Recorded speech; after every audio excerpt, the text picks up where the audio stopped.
আসসালামু আলাইকুম। আলহামদুলিল্লাহ। তো আজকে আমি যাইতেছি মনে করেন আমাদের সেই জামালপুর জেলা গোপালপুর বাজার। আজকে মনে করেন সোমবার। আজকে সকাল দিক দিয়ে প্রচুর বৃষ্টি হয়েছে। তো আমাদের এদিকে ক্ষেত খুদ সব ডুবে গেছে। মনে করেন বলম দিছিলাম, বলম বলম সব ডুবে গেছে গা। তো আমাদের এদিকে মনে করেন অঞ্চল উঁচা, মানে উর্বর অঞ্চল, মানে উঁচা আছে। হেলেগা মনে করেন মানে ঘর বাড়িতে পানি পুনি যায় নাই, আলহামদুলিল্লাহ। আল্লাহ তাআলা লাখ লাখ শুক্রিয়া। কিন্তু অন্য সব আলাদা চট্টগ্রাম ওইদিকে দিয়ে মনে করেন প্রচুর মানে ক্ষয়ক্ষতি হয়ে গেছে। যতটুকু আমি দেখছি অনেক ক্ষয়ক্ষতি হয়ে গেছে। মনে করেন যখন আমি পরীক্ষা দিতে যাচ্ছি আর কি, তখন মনে করেন প্রচুর বৃষ্টি হইতেছিল, ভিজে যাইতে হয়েছে, বাজার দিকে ভিজে যাইতে হয়েছে।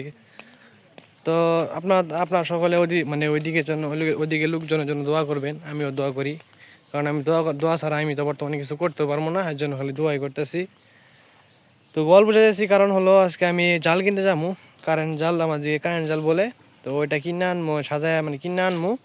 আনার পরে যদি মাছ টাছ ধরি তাহলে আপনাদেরকে দেখামো। তো এখন বর্তমানে গরুর বাজার যাই সাইরা পরে আবার ভিডিও অন করবো। যেহেতু গরুর বাজার দিয়েছি তাহলে তো মনে করেন গরুর দেখে আসবো, কারণ গরুর হাড় আজকে। তো থাকেন, আমি যাই গল্প বাজার যাই হারা পরে ভিডিও অন করবো।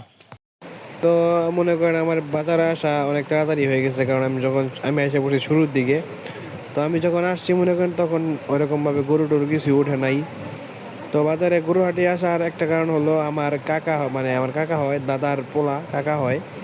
তো সে একটা গাভী গরু কিনবে, সেই গরু কেনার জন্য আজকে বাজারে আসা। তো অনেক ঘোরাঘুরি করার পরে আমাদের মন মতো একটা গরু হয়েছে, গরু আমরা কিনে লাইছি আলহামদুলিল্লাহ। তো বর্তমানে গরুর দাম অনেক কমিয়ে গেছে। তো এই দিনে যারা গরু কিনবে তারা লাভ হবে। সবাই ভালো থাকবেন। আসসালামু আলাইকুম।